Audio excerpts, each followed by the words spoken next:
이번에는 이란과 튀르키예 접경 지역을 연결해 중동 지역 상황을 알아보겠습니다.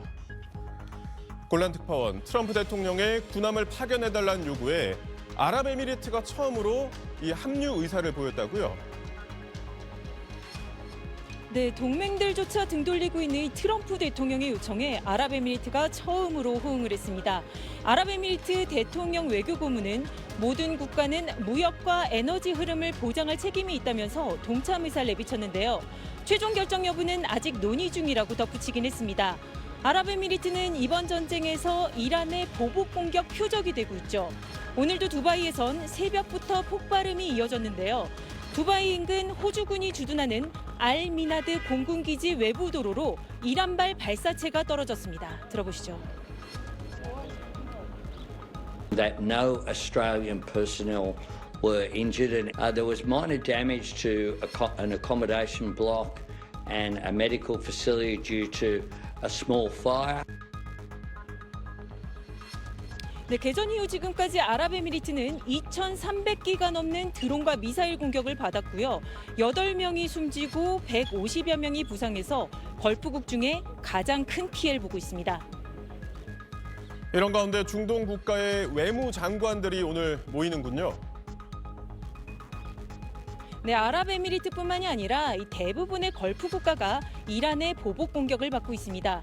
이들 국가 외무장관들이 오늘 사우디아라비아에 모여서 영내 안보를 위한 긴급 회의를 합니다. 이유도 미국과 이스라엘 그리고 이란 등 당사국 모두의 체면을 살리면서도 종전할 수 있는 방안을 주변국과 논의하고 있다고 밝혔습니다. 자, 그리고 이란의 원자력 발전소가 공격당했다고 이란이 밝혔던데 핵물질 유출은 없습니까? 네, 가동 중인 발전시설 가까운 곳에 포탄이 떨어졌지만 다행히 핵물질 유출이나 인명피해는 없었다는 게 이란과 러시아의 설명입니다. 이 부쉐르 원자력 발전소는 이란 남부 해안에 있는데요. 러시아 국영기업 로사톰이 러시아산 저농축 우라늄으로 전기를 생산하고 있습니다. 이 부쉐르 원전 인근엔 이란 해군 기지도 있습니다. 미국이나 이스라엘은 원전 피격에 대해서 아직 아무 말도 없습니다. 국제원자력기구는 이 원전 공격은 돌이킬 수 없는 결과를 초래할 수 있다면서 강하게 비난했습니다. 지금까지 튀르키예 콱투케이 검문소에서 전해드렸습니다. 검은 연기가 쉴 새 없이 뿜어져 나오는 이곳은 아랍에미리트의 푸자이라 항구입니다. 호르무즈 해협과 인도양 사이에 있는 데다 아부다비 유전과 연결된 송유관을 통해 하루 최대 원유 180만 배럴을 아시아와 유럽으로 수출해 호르무즈 우회로로도 불리는데 현지 시간 14일 이란의 샤헤드 드론이 항구 내 석유 저장고를 공격했습니다.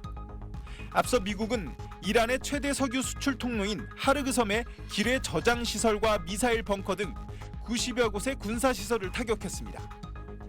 또 군사적 요충지인 이란의 아부무사 섬도 공습했습니다. 이란은 당시 미군의 로켓이 아랍에미리트에서 발사됐다며 공격 이유를 밝혔습니다. جمهوری اسلامی ایران حق مشروع خود می‌داند در دفاع از حاکمیت ملی و سرزمین خود مبدأ شلیک موشک‌های دشمن آمریکایی را در بنادر کشتیرانی اسکله‌ها 또 이란은 중동 최대 물류 허브인 두바이의 제베랄리 항구 등 걸프국의 석유 및 경제 인프라 시설까지 공격 대상으로 올렸습니다. 트럼프 미 대통령은 하르그 섬 군사 시설을 완전히 파괴했지만 재미삼아 몇 번 더 공격할 수 있다는 말로 이란을 자극했습니다. 한편 미국 정부는 이라크 내 자국민에게 전면 철수령을 내렸습니다. 어제 바그다드 미국 대사관 건물이 이란의 지원을 받는 헤즈볼라의 공격을 받았는데 미 대사관은 이란 연계 무장단체가 이라크 내 안전에 주요한 위협이 되고 있다고 밝혔습니다. SBS 안상호입니다. 여기는 오만입니다. 그제까지 저는 두바이에서 취재를 하다가 차를 몰고 여기까지 왔습니다. 오늘이 3월 11일인데요. 지금까지 이란이 가장 공격을 많이 한 데가 바로 두바이가 포함된 아랍에미리트입니다.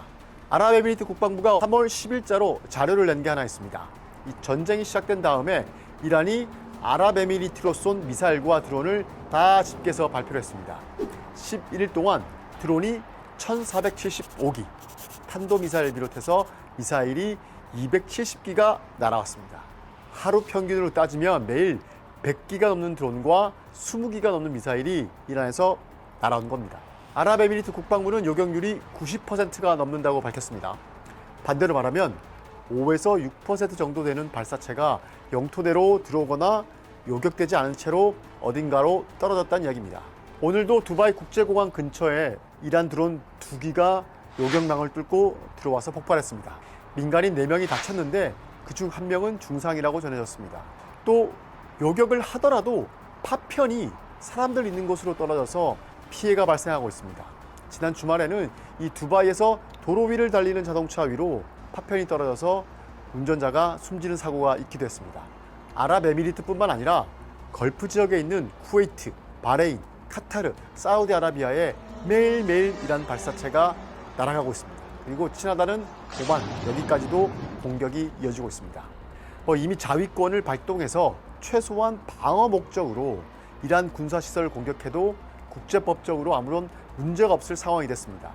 이미 그 임계점은 넘어도 한참 넘은 상태입니다. 그런데 이 걸프 국가들은 방어만 하고 있습니다. 군사력이 부족해서 그럴까요? 아닙니다. 사우디아라비아 같은 나라는 공군력과 첨단 무기를 비교하면 이란보다도 훨씬 뛰어나다는 평가입니다. 게다가 이미 전쟁을 치르면서 이란 공군과 해군력은 박살이 난 수준입니다.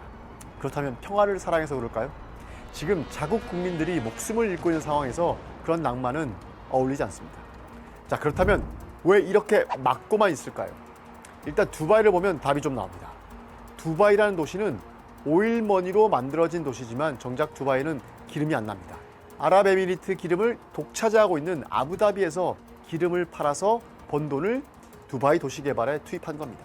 두바이라는 관광과 금융, 물류 등 국제 허브 도시를 만들고자 하는 꿈은 매우 성공적이었습니다. 두바이 국제공항이 전 세계 1등 공항이 된 것만으로도 이 모든 게 설명이 됩니다. 그런데 이 기름 없는 도시 두바이는 신뢰를 바탕으로 만들어진 도시입니다. 중동에는 종교적 갈등과 여성차별, 그리고 끊임없는 충돌 등등등 부정적 이미지가 많습니다. 그걸 다 떼내고 안전하고 자유롭고 편하고 아름다운 곳으로 만들어야 했습니다. 두바이는 다르다는 믿음이 깔려야 돈과 사람이 몰리는 거였습니다. 그런데 이런 두바이의 전략이 대성공을 이루자 이번에는 주변 중동 국가들이 앞다퉈 벤치마킹을 시작했습니다. 사우디의 신도시 프로젝트인 네옴이 유명합니다. 두바이 정반대쪽인 홍해 쪽에 사우디판 두바이를 만들겠다는 취지입니다. 사실 석유 다음 사우디의 먹거리를 찾는 미래 핵심적인 프로젝트 중 하나입니다.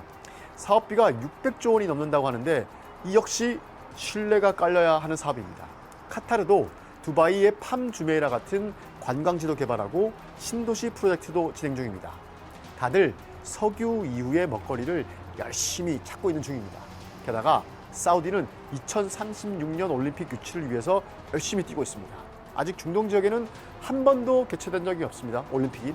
그 올림픽을 따내서 또 다른 전기를 노리고 있는 겁니다. 이 모든 것들이 안전하다는 믿음이 깔려야 가능한 것들입니다. 만약 걸프 국가들이 이란 공격을 참지 않고 공격에 나선다면 이란은 또 보복 공격을 할 겁니다. 지금 하던 것처럼 말입니다. 싸움은 점점 더 커질 것이고 피해도 더 커질 겁니다. 그리고 상처도 깊게 남을 겁니다. 만약 전쟁이 끝난다고 하더라도 바로 옆에 있는 이란이 또 언제 공격할지도 모르고 그리고 테러 위험까지도 더 커지게 됩니다. 전쟁 후 만약 걸프 지역 어느 도시에서 테러라도 일어난다면 걸프 국가들은 아마 생각만 해도 아찔할 겁니다. 그도 그럴 것이 이미 무너지기 시작한 이곳 관광 산업을 보면 됩니다.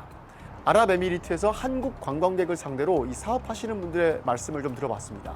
올해 6월까지 원래 예약이 꽉 차 있었는데 전쟁이 일어나고 첫 번째 주에 모두 다 취소됐다고 합니다. 당장 전쟁이 끝난다고 해도 취소된 그 예약들이 다시 찰 거라고 기대하지 않는다고 했습니다. 누가 겁나서 여길 지금 당장 찾아오겠냐는 겁니다. 그리고 여름은 어차피 더워서 사람들이 여기 적게 오니까 가을에 찬바람이 좀 불면 그때나 올 거라고 마음을 먹고 있었습니다. 그래서 손이 달려서 그동안 고용했던 직원들도 다 한국으로 돌려보내기로 했다고 말했습니다. 이런 일들이 관광업에서만 일어나는 게 아닐 겁니다. 만약 다른 분야까지 확산을 하게 된다면 승승장구하고 있던 부동산 시장까지도 타격을 피할 수가 없을 겁니다.